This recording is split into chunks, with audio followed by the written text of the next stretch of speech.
From 2555 to 2564 Reliance का ये swing Nifty को डे हाई पर और ले आया 18192। राइट साहब, वो 3 कॉल्स लेके आइए। देखिए सारा का सारा मुद्दा है 18200 की स्ट्राइक। 18200 की स्ट्राइक का कल क्लोजिंग बेसिस पे आउटस्टैंडिंग वाई जो था वो करीब करीब था 18200 पे 80 लाख का। राइट साहब, अब वो 3 स्लाइड्स लिखे आइएगा, कॉल्स और पुट्स। और कुछ देर में बैंक निफ्टी की 43 300 400 500 की कॉल भी रेडी रखिएगा और 43 43 1 43 2 की पुट भी रेडी रखिएगा। ये आपकी स्क्रीन पे दो आउटस्टैंडिंग वाई 1.05 CR 25 लाख का एडिशन यहाँ पे हुआ है।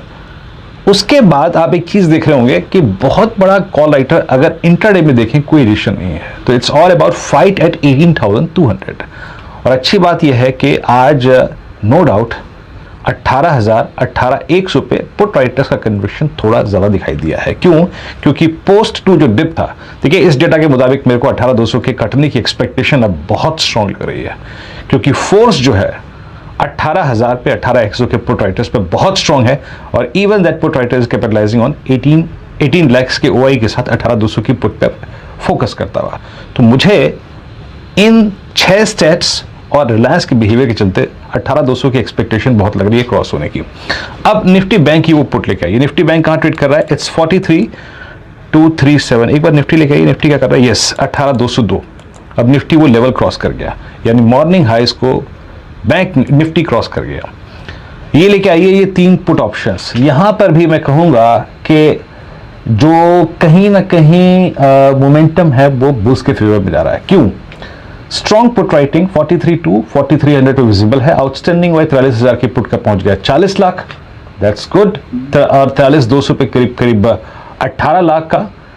तो अब अगर फाइट थोड़ी टसल अगर कहीं पर होगी तो वो है 43,400 के जोन के आसपास, 400 के जोन के आसपास। बात करते करते अगर आप देखें निफ्टी वो 18,200 के जोन को बाइसेक्ट कर गया।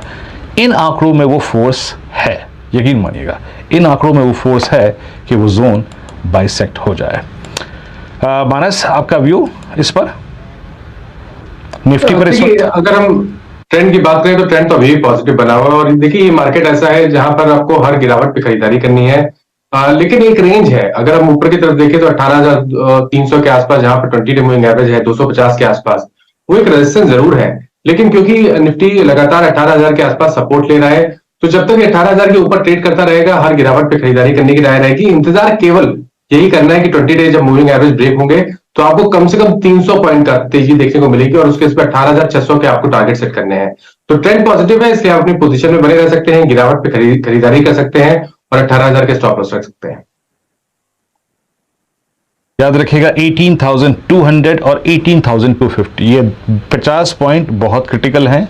200 पे आपका कॉल राइटर, और साथ ही साथ डायरेक्टर साहब अगर आपके लिए पॉसिबल हो तो प्लीज निफ्टी के कैंडलस्टिक चार्ट पे ड्रॉ करके दिखा दीजिएगा 20 डे एक्सपोनेंशियल मूविंग एवरेज, ताकि व्यूअर्स नोट भी कर लें। याद रखिएगा 20 डे एक्सपोनेंशियल मूविंग एवरेज आता है अब करीब करीब 18,245 के जोन में। चलिए अब विषय को बदलते हैं, और क्या चल रहा है, मैं आज कुछ बात करेंगे ठोस मुद्दों पर। और जब ठोस इस शब्द का इस्तेमाल कर लिया मैंने, तो फिर मेटल से बढ़कर क्या। सुमित, आजकल मेरी और सुमित की तरंगे मिल रही हैं, क्योंकि सुमित भी दिल्ली में है, ठंड भी एक साथ झेल रहे हैं और खबरें भी अगर आप देखें, अब एक साथ ही बात कर लेते हैं उस पर। Sumit, good afternoon. बताइए मेटल्स में इतनी मजबूती क्यों? देखिए